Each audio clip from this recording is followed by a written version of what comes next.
class, when we're evaluating Atkinson's theory of achievement, what becomes really important is to understand why someone would be motivated to participate. What Atkins focused on was looking at, are they motivated by success or are they motivated by failure? Meaning, are they going to be motivated, i.e., to study for an exam because they don't want to fail and they want to avoid that failure by studying, or they're motivated to study for an exam because they really want to be successful and achieve that material? Why that becomes particularly important when we talk about Atkinson's theory of achievement is it helps us decide how people will approach situations, the confidence with which they feel within those situations, and then the types of goals they set. This is Betty Barr. Hi. Oh, yeah. Okay. That's right. When we look at views of motivation, we have to take into consideration situational factors as well as participant factors. When we talk about participant factors, we're really highlighting the difference between personality traits and personality states. And what I mean by that, particularly in personality, we look at traits as being long and enduring.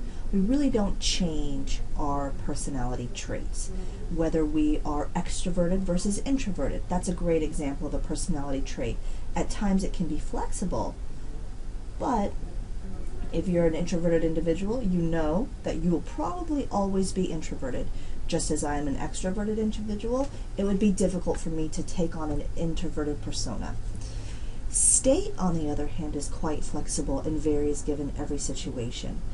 And so when we talk about these individual characteristics, we look at the difference between state, which will vary between situation, and then its relationship to how someone is with their enduring qualities. Why that becomes important is when we look at motivation, it can be very much situation-centered, meaning the type and level of determined behavior will primarily be governed by the situation. So now we have two things. We have the participant, and their motivation is governed by their trait characteristics, and at times how their state characteristics play a role. And then we have the other side of looking at that very specific situation and look at how motivation will be determined within that specific situation. Ideally, we're going to take an interactional point of view, right? And that's reality. When we take a look at how we respond in any situation, it's going to involve the situation, and then it's going to involve the characteristics that we hold as we enter into that situation. And here's a good figure for you that is not in your textbook that really articulates this. We look at our personal factors, right?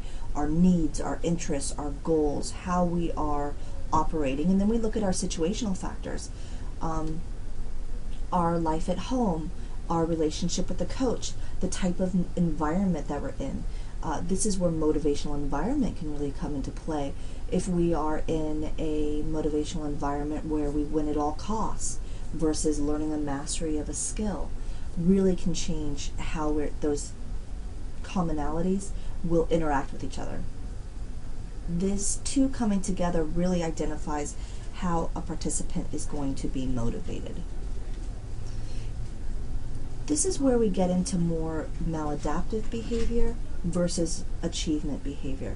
And what I mean by that is you can be just as successful if you are motivated to avoid failure as you can be if you're motivated to achieve success. The only time this becomes questionable is if you continue to choose to avoid failure and you focus on the shame of a failure, right, and you don't interpret those as growing experiences. This will lead to maladaptive behavior. You'll avoid situations even if you might be successful because your fear of failure is greater than the probability of success, even if that's a perception-based conclusion and not an accuracy-based conclusion. And I'm sure you've probably heard of the self-fulfilling prophecy. Once we believe something, we make it to be true. And so it's really hard to find out how to motivate someone if in the end their fear of failure is stronger than their willingness to try to be successful. They will in the end usually end up performing poorly. Now the other side to that, if someone's motivated by success and they feel confident in how they approach success, and they feel pride in their successes. And that being said, they don't necessarily feel shame in their failures. So someone who is well adapted can look at a failure, and we're going to talk about attribution theory, but they can look at a failure and then they can determine from that failure, what do I need to learn? What do I need to change? What was in my control? What was out of my control? And they can take and grow from that experience, and therefore they can turn a failure into a success and take pride in that, even if it means a quote-unquote loss. It's much easier to motivate someone and to work with someone who is motivated by success because they look for challenging situations. You know, think back to that efficacy model, right? Well, we know if you have a stronger global self-confidence, you're more likely to engage in situations that are challenging, and therefore willing to go into an area where you are not as confident, attempt challenging ideas to gain the confidence, than if your global confidence is low and you have a lower self-confidence, you will not as readily engage in those situations. So what becomes important here is understanding the goals of someone who has an achievement for success or someone who is attempting to avoid failure. This is why the key to understanding people's achievement behavior is understanding what ability means. Because if the primary goal in achievement is to demonstrate ability, ability can have a much different context. For one, ability can look like I showed up and I played. And there is no loss attached to that. There is no fear of failure attached to that because the ability was looking at that. As to where for someone else, the ability could look completely different than that. And this is why we look at goal theory. And goal theory largely identifies these differences, right? So when we have outcome goal orientation, which can be referred to as competitive goal orientation or ego goal orientation, really looks at how does our ability to compare to others. Am I better than someone else? Am I not as good as someone else? The other type of goal that we take a look at is task mastery, right? It can be task or it can be called mastery. And really the participant who has this goal orientation focuses on the self-fulfilling aspect of that. They focus on mastering a goal, not winning the race. For example, you have someone who trains for a 10K. Someone with task mastery would look at a success of that 10K as completing the 10K. Someone with a goal outcome orientation, their success with that 10K would be having placed or maybe having won outright.